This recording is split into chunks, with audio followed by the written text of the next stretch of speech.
Hi everyone! Hola mga chicos! Welcome back to my channel! Hmm? Ala lang, natatawa lang ako. Kasi parang ganda-ganda ko ngayon sa camera ko. Pero yun nga lang, medyo kumukuba na ano. Siya nga pala, welcome back to my channel, Bing Upalia. At ngayon nga, sa mga oras na ito, ang ating gagawin ay mag-unbox tayo. Ayan. Yes, saan to galing? Ito ay mula sa... sino ba? Ang nag-deliver nito ay Andrian. Yan ang. So, first time natin yung mag-unbox ng cellphone. Mag-unbox lang tayo hindi naman to atin. So, ito ay... Teka, ako tuloy na-excite kahit hindi akin. Actually, ito ay ipapadala natin to sa Pilipinas. Ano ba? Sandali, kuha na tayo ng gunting. So, ito na nga.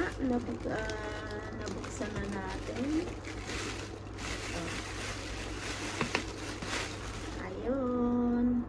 Ito siya. Tama ba? O, ganun. Mali.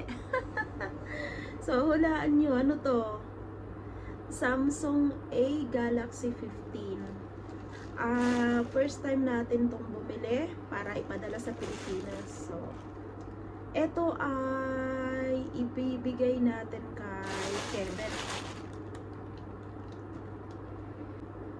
Actually, anak ko dapat ang bibili nito sa atin. Pero nag-offer ako na lang ang bibili kasi nga mahal doon sa atin. Pangalawa, ika-cash pa. Dito kasi, makukuha ko kasi siya ng installment without interest gamit ang credit card. Ngayon, dahil ang ginamit natin na pinambayad dito ay ang personal pay. Ang personal pay, yun ay parang yung Globe ba, tsaka Smart. Ang kinuha natin ay open line. Kaya pwede siyang magamit kahit saan. At pangalawa, ang naging benefits is pagka binayaran mo siya ng cash, meron kang madi-discount, another discount na 47,000. Ang talagang halaga nitong A15 ay 500, almost 600,000 pesos Argentina. Ngayon, pag i-convert natin yun sa dollar, so bali mga nasa $400 na rin, mahigit. Sa Pilipinas, magkano ba to? Please comment down below kung magkano yung price nito. Tapos ngayon, sa halaga ngayon na almost 600 plus, ay nakuha natin to ng 50%. Bakit kamo? Dahil nga, yung cellphone ko ay yung linya ko ay nakaline sa company ng personal. At pangatlo, kung bakit ako nakakuha pa ng another discount kasi nga merong mga special discount pag meron kang isa o dalawang products nila na nakapangalan sa pangalan mo. Kaya yun ang nangyari. So sa at pangatlo or pang-apat ay free delivery tayo ngayon dahil nga sa first week of spring natin binili. Ganun yun. Sa makatuwid, ang naging halaga na lang nito ay almost 198 or less than or $180 na lang siya. Ganun po. Bala ko sana itong bayaran ng installment ba kasi ay client tayo ng personal, ng company ng personal. So, ibinibigay niya ng 3 gigs. Ngayon napaisip ako, dahil sa client ka, meron kang 50% discount, di ba? 50 or 51%. Ang babayaran mo ay parang nasa 240 plus or 250,000 ganun. Ngayon, for 3 gigs for 3 gigs. Ngayon, sabi ko, yung 250 na yon, pag inilagay ko siya sa time deposit for 3 months, ang kikitain niya ay 29,000. Pero kung ika-cash ko siya gamit ang personal pay, ang Digitera virtual ng company, ay kikita ka ng, makaka-discount ka ng 47,000. So, malaki pa rin ang diferensya, di ba? Versus doon sa ita-time deposit mo, 29,000 within 3 months. Samantalang ito, pag binayaran mo ng 1 gigs, ay ang discount mo ay 47,000. So, nakasave ka ng 18,000, di ba? So, pinili ko ngayon ang i-cash gamit ang, ano ba tawag dyan sa English? Wallet, ano ba? Basta, Digitera kasi ay, ibig sabihin sa Tagalog ay wallet. Virtual, ano ba? Wala, tumatanda na talaga ako. Ang pinakamalinis na nagastos ko rito ay 198 or 180,000. Nagdidepende kasi sa value na, 190 or 180 dollar. Nagdidepende kasi sa value ng pera kasi dito kasi lagi nagpa-fluctuate, ganon. Hindi dito bumababa ang presyo ng dollar, tumataas, kaya mahal dito mga gadgets. So ito na, ngayon simulan na natin. Tapos ako, hindi pala madaling mag-video na may ginagawa ka, nag-unboxing ka, at the same time ay nagchichika ka. Kaya ito na, buksan na natin. So ito, tsaka ngayon ito. So ito yung kanyang pin. Yan. Tapos ngayon, siya nga pala, bakit ko ba ito binubuksan? Dahil hindi naman para sa akin. Kinakailangan talaga nating buksan kasi nga makikisuyo tayo sa isang kabayan dito, which is si Ate Jel, para ipadala sa Pilipinas. Buti nga pumayag siya. Kasi dito mahirap magpadala dito. Unlike, halimbawa, kung nasa Arab country ka, sa US ka, or sa Europe na meron yata mga balikbayan, di ba? Or kahit nasa Asian ka, meron mga balikbayan box. Ganun dito wala. Kasi po, walang masyadong Filipino dito. Meron, pero mangilan-ngilan lang. Pero kung hindi ka naman lagi naglalabas at hindi mo sila nakakasama, so siyempre nakakahiya namang makisuyo. Ganon.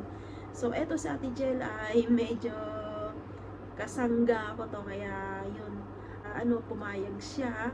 At yun sa Manila, kasi siya ay yung anak ko ay nasa Tugigaraw. So, sabi niya, na lang daw niya, ipapapackage na lang daw niya mula Manila to Tugigaraw.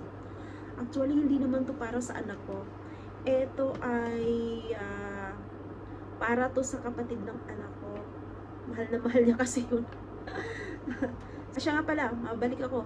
Walang masyadong Pilipino dito ha, kaya wala ring mga Filipino product dito.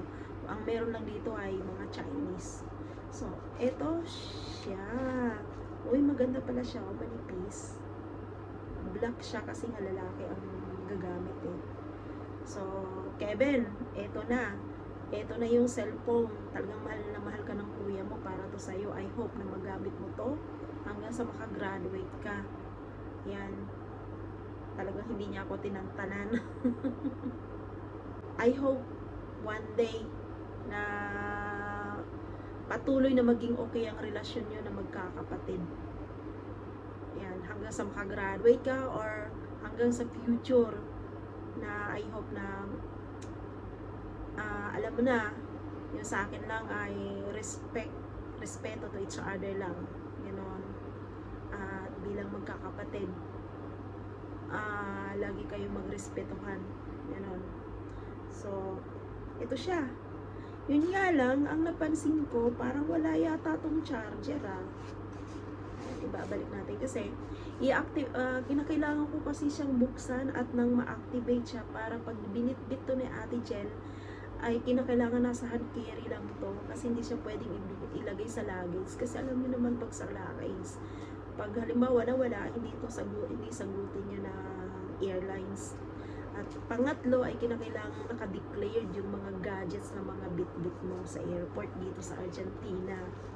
At So, kinakailangan na nakabukas siya para kunyari ay pag-aari mo, di ba? Para pag pinabuksan sa'yo, malalaman na sa'yo talaga kasi nabubuksan mo siya eh. At isa pa, kinakailangan ko rin talagang ayusin yung ano ba niya, i-configurate ko siya kasi nga syempre nasa Spanish, baka nasa Spanish to, ewan, hindi pa natin alam dahil first time ko to ang makahawak ng Samsung na hindi naman akin. Ngayon, wala nga talaga siyang charger, ito lang ang laman niya. Tapos yung ito, sertifikado de warranty, ibig sabihin na warranty. At saka ito, ano ba laman nito?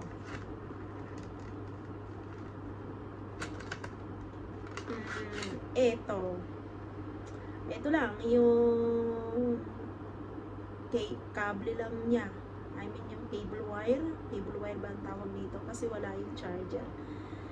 Tapos isa ayan. Naku, mapipilitan akong bumili nito ng charger. Ngayon, naiintindihan ko na kung bakit nakuha ko siya ng mura. Ang kurips naman ni Samsung. Samsung, please naman, pag nagbebenta kayo, kahit na sabihin pang budget price yan, pakikumpleto nyo naman. Pakilagyan nyo naman ng kanyang mga burloloy. I mean, yung halimbawa kagaya niya ng charger. Yan yung pinaka-importante, yung charger. Ganun. Bakit walang charger? Hindi ko pa rin siya mabubuksan. So, sa November 6 na October 6 na yata ang alis ni Ate Jel. So, darating itong cellphone na to sa atin. Baka mga nasa second week of October. Ito lang. So, babalik na natin dahil hindi ko rin mabubuksan. So, unboxing lang tayo. Walang review. Hindi ko rin marireview talaga to. Mga chicos, yan yung ating pag-unbox. First time natin mag-unbox ng gadget sa ating video content. Na-excite lang talaga ako kaya sabi ko videohan ko nga to. Pero ang ganda niya. Ang ganda niya. Maraming salamat. At kung ikaw ay bago pa lang sa channel na ito, please don't forget to comments, likes, and subscribe. Hanggang sa muli. Ciao!